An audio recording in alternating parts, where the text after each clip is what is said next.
Om Sai Ram. Welcome to Sai Samarpan channel. मैं हूं आपके साथ में मिन्नी। और जैसा कि आपने थंबनेल पर पढ़ लिया होगा कि आज का टॉपिक क्या है और मैं आपको आज कौन सा मंत्र देने वाली हूं, ये आपने वीडियो के ऊपर ही पढ़ लिया होगा, यानी कि साई का गुप्त साई मंत्र। ठीक है, जैसे कि मैंने आपको चैनल पर बहुत बार कष्ट निवारण मंत्र बताया, स्तवन मंजरी बताया, मैंने आपको साई सा चरित्र बताई और मैंने आपको साईं गायत्री मंत्र बताया, जिसके अपने अपने प्रभाव हैं, अपने अपनी शक्तियां हैं। लेकिन आज बाबा ने मेरे सामने एक ऐसा मंत्र लेकर आए जो गुप्त साईं मंत्र के नाम से बहुत ज़्यादा प्रसिद्ध है। ये बाबा का मंत्र है और इस मंत्र के प्रभाव से बड़ी मुश्किलें, बड़ी से बड़ी परेशानियां खत्म हो जाती हैं। इसका इतना प्रभाव है, इतनी शक्ति है, इसका इतना प्रभाव है कि हर एक चीज़ आपकी असंभव संभव बन सकती है। इसका इतना प्रभाव है कि अगर आप जाप करेंगे ना, तो इससे आपकी सारी समस्याएं दूर हो सकती हैं। बस आपको मंत्र जो है ना, वो श्रद्धा से, भाव से करना होगा, विश्वास से करना होगा। अगर आप ये सोचो कि मैं बस मंत्र जाप करूं और मेरा ध्यान ना हो, तो ऐसा नहीं चलेगा। और मंत्र ध्यान करते समय ना, आपको कुछ बातों का ध्यान रखना होगा। पहला तो ये है कि आपको सुबह ब्रह्म मुहूर्त में इसका जाप करना होगा। अगर आप सुबह सुबह करेंगे ना ब्रह्म मुहूर्त में, तो इसका लाभ बहुत अत्यधिक होगा, क्योंकि सुबह सुबह ना ईश्वर की शक्तियाँ होती हैं। वैसे तो पूरा दिन ही होती हैं, लेकिन सुबह कहते हैं ब्रह्म मुहूर्त में ना शक्तियाँ दुगनी चौगनी होती हैं और धरती पर ईश्वर आते हैं, स्वयं आते हैं, उनकी कृपा बरसती है। अगर आप सुबह सुबह करेंगे ना, तो इसका प्रभाव आपको दुगना चौगना मिलेगा। वैसे आप दिन में कभी भी कर सकते हैं। और सुबह का ये भी है कि सुबह शांति बहुत होती है। और अगर आप कोई भी पूजा कर रहे हैं, किसी भी मंत्र का जाप कर रहे हैं, तो वो एकांत में करेंगे ना, तो वो आपके लिए बहुत बेनिफिशियल होगा, बहुत फ़ायदेमंद होगा। और सुबह का समय एक ऐसा समय होता है कि ऑलमोस्ट लोग सो रहे होते हैं, जो जाग रहे होते हैं, उनका ध्यान जो है वो ईश्वर में लगता है। जितने भी आपने संत महात्मा सुने होंगे, वो सब जब पूजा पाठ करते थे, आराधना करते थे, ध्यान करते थे, तो उनका समय ऐसा ही होता था। रात के 12 बजे के बाद से, यानी कि 1 बजे से लेकर सुबह के 5 से 6 बजे के बीच तक। ठीक है, तो ये समय वो चुनते थे, क्योंकि वो जानते थे कि इस समय पर ना दुनिया सोती है और इस समय पर ही ना ईश्वर की शक्तियाँ जागृत होती हैं। ईश्वर जागृत होते हैं, धरती पर आते हैं, जिसे ब्रह्म मुहूर्त कहा जाता है। और जो लोग पंजाबी होते हैं, सरदार होते हैं, उनमें अमृत वेला कहा जाता है। तो चाहे किसी भी कोई कास्ट का हो, चाहे वो सिख हो या हिंदू हो, ठीक है, तो मैं दोनों के लिए बात कर रही हूँ। सिख अपने अमृत वेले को संभालते हैं और हिंदू सुबह ब्रह्म मुहूर्त को संभालते हैं।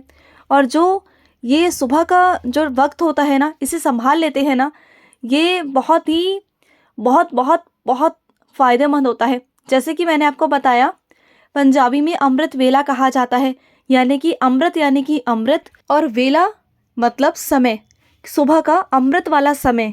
सुबह का जो समय होता है ना, वो अमृत होता है, अमृत।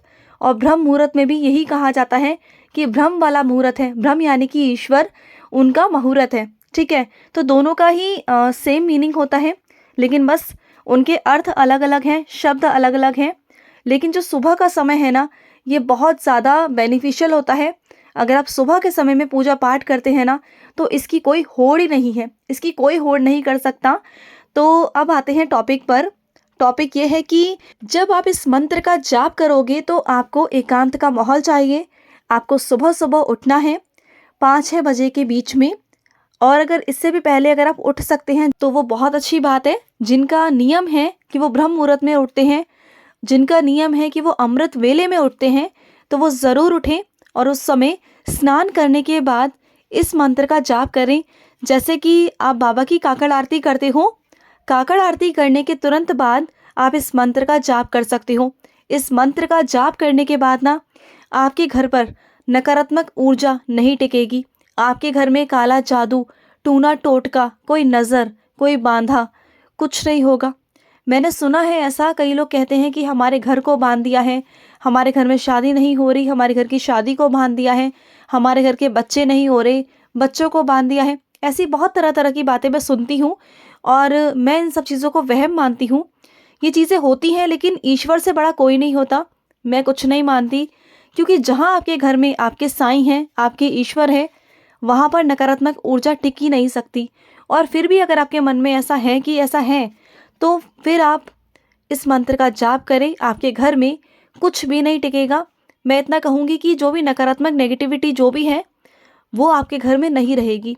जो नेगेटिव है, जो नकारात्मक ऊर्जा है, या फिर कई लोग आपके घर में ऐसे होंगे जिनका माइंड हमेशा नेगेटिव चलता होगा, या फिर आपके सगे संबंधी, आपके आस पड़ोस वाले जिन्हें आप अपने घर में आने से रोक नहीं सकते हैं, उनके माइंड बहुत नेगेटिव होते हैं।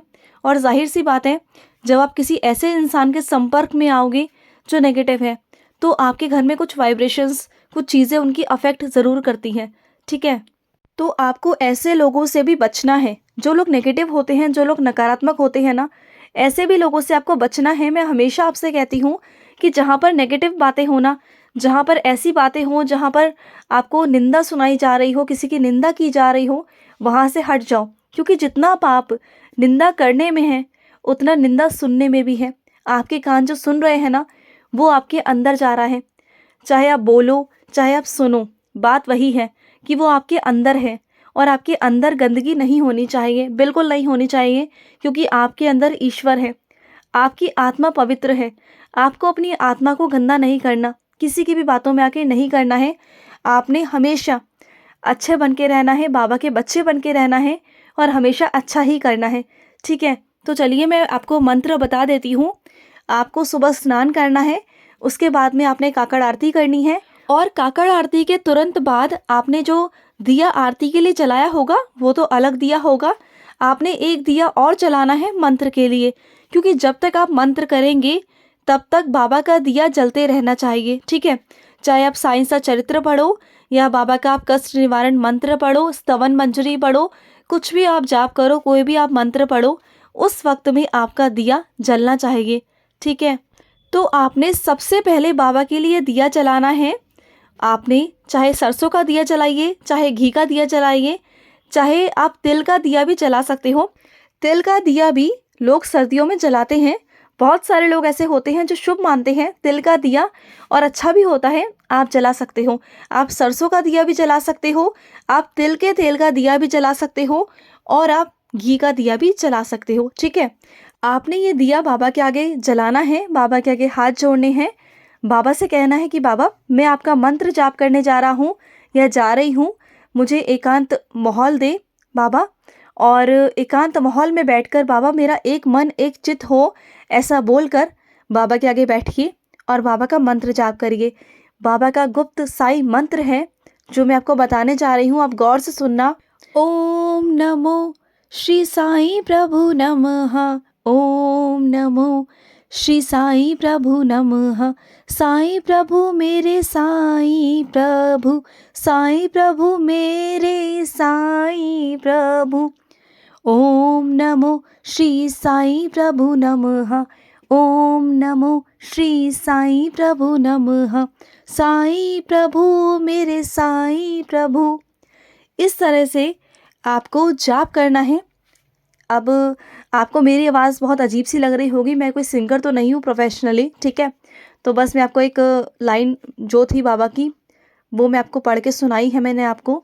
आप अपने अकॉर्डिंग आप बोल कर सकते हो, आप गाकर कर सकते हो, आप कीर्तन कर सकते हो, आप भजन गाकर कर सकते हो, जैसा आपको सुटेबल लगे, जैसा आपको अच्छा लगे, जिसमें आपको आनंद आए, वैसे आप करो। ठीक है, और आपने इस मंत्र का जाप करना है।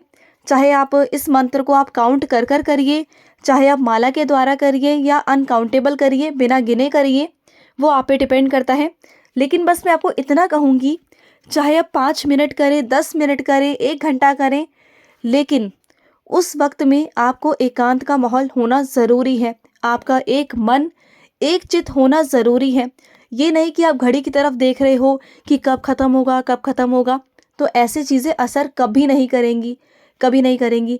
चाहे मैं नहीं कह रही कि आप 1 घंटा करो या 5 मिनट करो, आप 5 बार करो, सिर्फ 5 बार, लेकिन उस 5 बार के अंदर आपका ध्यान सारा उस मंत्र की तरफ होना चाहिए, बाबा की तरफ होना चाहिए, ना कि किसी चिंता की तरफ। ठीक है, कि आपको ये करना है, आपको वो करना है, आपको यहाँ पर जाना है। आप अक्सर नोटिस करना, जब भी हम पूजा करने बैठते हैं ना, जब भी हम मंत्र जाप करने बैठते हैं ना, उसी वक्त हमें दुनिया के सारे काम याद आते हैं। कभी आप नोटिस करना, ऐसा नहीं है कि मैं आपके लिए बोल रही हूँ, मैं अपने लिए भी बोल रही हूँ, मैं भी इसी में इंक्लूडेड हूँ। जब भी हम पूजा पाठ करने बैठते हैं ना, उसी वक्त हमें याद आता है कि अरे मैंने वो काम नहीं किया, मैंने वो काम नहीं किया, वो काम मेरा पेंडिंग रह गया है। तो वो सारे काम आपको उसी वक्त याद आते हैं। तो हमें ना सारे काम कर कर बिल्कुल एकांत मन से बैठना है। इसलिए मैं आपको सुबह सुबह बैठने के लिए बोल रही हूँ, क्योंकि सुबह का मन ना हमारा शांति वाला मन होता है। उस वक्त हमें कोई टेंशन नहीं होती, उस वक्त कोई चिंता नहीं होती। बस सुबह उठकर स्नान कर कर ना हमारा मन सुबह बहुत जल्दी अच्छे से लग जाता है। मन एकदम से एक चित हो जाता है।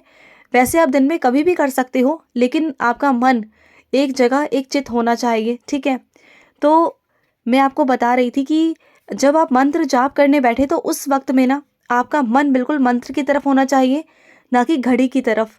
तो आप जितनी बार भी करो, चाहे आप काउंट करो, अनकाउंटेबल करो, चाहे आप एक माला के द्वारा करो, चाहे आप कैसे भी करो, जैसा आपको अच्छा लगता है, जैसे आपको समझ में आता है, जैसे आपको सहूलियत मिलती है। अपने शरीर को कष्ट देकर बिल्कुल भी ना करें। अगर आपको लगता है कि ठंड हो रही है, आप मंदिर में बैठकर नहीं कर सकते हो, तो आप अपने कमरे में बैठकर करो, आप अपने बिस्तर पर बैठ के करो, कोई प्रॉब्लम नहीं है। साईं को सब पता है, उन्हें सब पता है, वो हमारी साईं माँ है, उन्हें सब पता है कि हमारा शरीर नहीं निकाल पाता, ठीक है। तो आपको जैसे सही लगता है वैसे करो। भगवान स्ट्रिक्ट नहीं है, बस ये जो नियम कानून है ना, जो विधि विधान है, वो सब इंसानों के बनाए हुए हैं। ईश्वर कभी भी स्ट्रिक्ट नहीं होते, ईश्वर तो हमेशा दयालु होते हैं। वो हमारी साईं माँ है, वो हमसे बहुत प्यार करती है। तो जैसा आपको ठीक लगता है वैसे आप करिए। और एक चीज़ और मुझे कहनी थी आपको, जब आप इस मंत्र को जाप करने बैठेंगे ना, तो जो अदृश्य शक्तियाँ होती हैं ना, वो आपके आसपास आ जाएंगी, वो ऊर्जा उत्पन्न हो जाएगी, वो शक्ति उत्पन्न हो जाएगी, जो आपको एहसास भी होगा कि हाँ, आपके आसपास वो शक्ति जागृत हो गई है मंत्र के द्वारा। वो मंत्र, वो शक्तियाँ आपकी रक्षा करेंगी, आपके परिवार की रक्षा करेंगी, आपके पूरे घर पर ना रक्षा कवच बनकर रहेंगी। और जितनी भी नेगेटिव एनर्जीज होंगी ना, वो भाग जाएंगी। और एक चीज़ और है, जब आप इस मंत्र का जाप करने बैठेंगे ना, तो आपको बहुत सारी विपदाएं भी आएंगी, परेशानियां भी आएंगी, क्योंकि जो नेगेटिव चीज़ें होती हैं ना, वो आपको रोकने का काम करती हैं कि आप ये ना कर पाओ, जिससे कि उन्हें ना जाना पड़े, आपके घर से ना निकलना पड़े। लेकिन आपने क्या करना है, आपने ढीठ बनकर, जिद्दी बनकर डटे रहना है और इस मंत्र का जाप करना है। क्योंकि जब भी हम कुछ अच्छा काम करने जा रहे होते हैं ना, तो विघ्न बहुत सारे आते हैं, परेशानियां बहुत सारी आती हैं।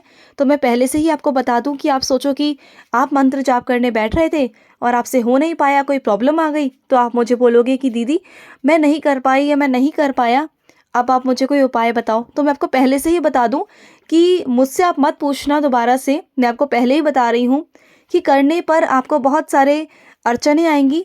आप समझ जाना कि नेगेटिव चीज़ें आपको रोक रही हैं, लेकिन फिर भी आपने करना है, आपने रुकना नहीं है, आपने करना है। क्योंकि जब वो चीज़ें बाहर निकलेंगी ना आपके घर से, तो वो आपको एक बार डराएंगी, धमकाएंगी कि आप ना करो, क्योंकि वो नहीं चाहेंगी आपके घर से निकलना, आपको परेशान करेंगी। लेकिन आपको डटकर साईं मंत्र का जाप करना है, गुप्त साईं मंत्र का जाप करना है। फिर बाबा आपको अपनी लीला भी दिखाएंगे, देखना आप। और एक बात और, इस मंत्र को करने का कोई विधि विधान, कोई नियम नहीं है। बस मैं आपको सुबह का इसलिए बोल रही थी क्योंकि सुबह जो होता है ना, अच्छा मन लग जाता है, एक चित हो जाता है। बाकी आप इस मंत्र को आप कभी भी करें, लेकिन आप सुबह स्नान करते हैं तो स्नान के बाद करें तो ज़्यादा बेटर रहेगा। अब सर्दी का टाइम है तो आप दिन में जैसे कि एक बार स्नान सुबह कर लेते हैं, तो अगर आप दोपहर में या शाम को कर रहे हैं तो आप हाथ मुंह धोकर भी इस मंत्र का जाप कर सकते हो। ऐसा नहीं कि आपको उस वक्त दोबारा नहाना है, ऐसा नहीं है कि आप शाम को नहा लो और आपको ठंड लग जाए, आपको ऐसा कुछ नहीं करना। अगर आप सुबह स्नान कर लेते हो, अगर आप शाम का नियम बनाते हो, तो शाम को आपको सिर्फ हाथ मुंह धोना है और इस मंत्र का जाप करना है, ठीक है ना। तो और इस मंत्र के बारे में मैं और क्या कहूँ आपसे, बस इतना ही था। लेकिन बस इतना कहूँगी कि बस इस मंत्र को करने के लिए विश्वास बहुत ज़रूरी है, सबूरी बहुत ज़रूरी है। अगर आप विश्वास के साथ नहीं करोगे ना, तो ये मंत्र कारागार नहीं होगा, बिल्कुल नहीं होगा। इस मंत्र को आपको जाप करना है बिल्कुल दृढ़ विश्वास से, कि आपका विश्वास दृढ़ है बाबा पर, और बाबा आपके काम को करेंगे ही करेंगे। ऐसे कर कर आपको इस मंत्र का जाप करना है।